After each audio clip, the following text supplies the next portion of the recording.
অন্তর্বর্তী সরকারের কাছে দাবি জানাতে চাই, আগামী 24 ঘন্টার মধ্যে সহকারী রিটার্নিং অফিসার আশরাফুল আলম এবং যে গেটে তারা ওসিকে প্রত্যাহার করতে হবে।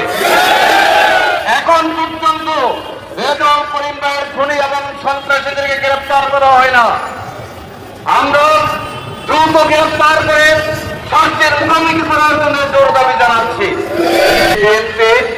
সন্ত্রাসী গোষ্ঠী হামলা চালিয়ে ইশতেহার পাঠ অনুষ্ঠানকে বদল করে দিয়েছে এবং জামাত ইসলামের নেতা 11 দলীয় ঐক্যের নেতা আলেম দ্বীন আমার প্রিয় ভাই রেজাউল করিমকে হত্যা করেছে। আমরা প্রশাসনকে বলতে চাই, আপনারা আয়োজন করেছে, এই আয়োজন জামাত ইসলামের ছিল না। তাহলে বোঝা যাচ্ছে প্রশাসনের এখানে নির্বিকার ভূমিকা, এই হত্যাকাণ্ড সংঘটিত হয়েছে। আমরা কাল বিলম্ব না করে অন্তর্বর্তী সরকারের কাছে দাবি জানাতে চাই, আগামী 24 ঘন্টার মধ্যে সহকারী রিটার্নিং অফিসার আশরাফুল আলম এবং ডিভিগেটে তারা ওসিকে প্রত্যাহার করতে হবে। এখন পর্যন্ত রেজাউল করিম ভাইয়ের খুনি এবং সন্ত্রাসীদেরকে গ্রেপ্তার করা হয় না। আমরা দ্রুত গ্রেপ্তার করে শাস্তির মুখোমুখি করার জন্য জোর দাবি জানাচ্ছি। সংগ্রামী ভাই ও বন্ধুগণ, নির্বাচনে যারা জিকির করেছিলেন তারা দেখতেছেন জনগণ আজকে ঐক্যবদ্ধ বাংলাদেশের পক্ষে, জনগণ 11 দলীয় ঐক্যর নির্বাচনের পক্ষে, জনগণ আজ দাঁড়িপাল্লা সাপটা করে দেওয়াল করে এবং রিক্সা মার্কার সহ আমাদের 11 দলীয় ঐক্য দলের মার্কাগুলোর পক্ষে।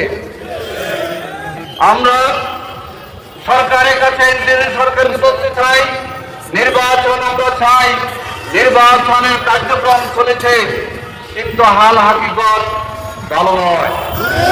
কারণ 11 তারিখ নির্বাচন কমিশন শিডিউল ঘোষণা করেছিল 12 তারিখ বাংলাদেশের জুলাই যোদ্ধা শরীফ উসমান হাদিকে হত্যা করা হয়েছিল। আর গতকাল আমাদের যিনি প্রার্থী শ্রীমতী এবং জেলাগেটি আসনের তার নাম হচ্ছে জননেতা নুরুজ্জামান বাদল। আপনারা জানেন বিএনপির একজন নেতা ফেসবুকে দিয়েছে, নুরুজ্জামান বাদলকে যেখানে পাও জবাই করো।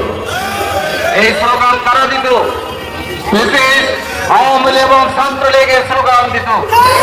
এই দেওয়ার পরে সন্ত্রাসীরা সংগঠিত হয়েছে এবং তার উপর হামলা করেছে। প্রিয় ভাই এবং বন্ধুগণ, 4 ঘন্টা সময় পেয়েছে, প্রশাসন ভূমিকা বহন করতে পারেনি।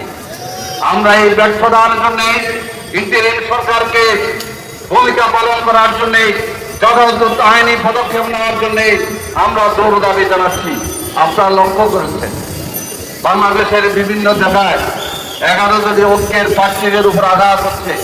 11 যে জনতা মুখ্য সংগঠন আছে তার উপরে 2 বার হামলা হয়েছে। কি বলেন? হামলা হয়েছে এবং মেয়েদের উপর হামলা হচ্ছে। মহিলারা নির্দিষ্ট কাজ করতে পারছে না। ঢাকা 4 আসনে আমার একজন বলের উপর আঘাত করা হয়েছে। এটা আমরা সহ্য মনে করেছিল। মহিলারা 11 দলীয় ঐক্যের কাজের ক্ষেত্রে নাই। এখন দেখা যায় শত শত হাজার হাজার মহিলা বাড়িতে বাড়িতে গিয়ে আজকে 11 দলীয় ঐক্যের ভোটে ভোট প্রার্থনা করছে। এটা বন্ধ করার ক্ষমতা কারো নাই। সরকারকে অনুরোধ করব, সুষ্ঠু নির্বাচন নিশ্চিত করার জন্য পদক্ষেপ নেন, সন্ত্রাসীদের গ্রেপ্তার করুন এবং দিনাইগাতি শ্রীবর্তীতে যে কাণ্ড করেছে সকল সন্ত্রাসীদের গ্রেপ্তার করুন। মামলা নিয়ে বসে করছেন কেন? মামলা নিয়ে সন্ত্রাসীরা প্রকাশ্যে দিবালোকে মানুষ মেরে তাদেরকে সুযোগ আপনারা দিচ্ছেন, এটা চলবে না, আমরা চলতে দেব না।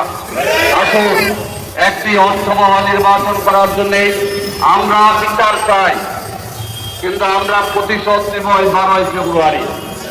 12 ফেব্রুয়ারি জনগণের রায়ের মধ্যে দিয়ে এই হত্যাকাণ্ডের বিরুদ্ধে জনগণ প্রতিশোধ নেবে। আপনারা জানেন এই বিএনপি এখন আমাদের প্রতিপক্ষ, একটা দল, আমরা 11 দল। শক্তি কার বেশি? 11 দলের। আমরা শক্তিহীন দেখাবো, কিন্তু 12 তারিখে নির্বাচন সুষ্ঠু করার ক্ষেত্রে সব হিম্মতের সঙ্গে আমরা এগিয়ে যাব।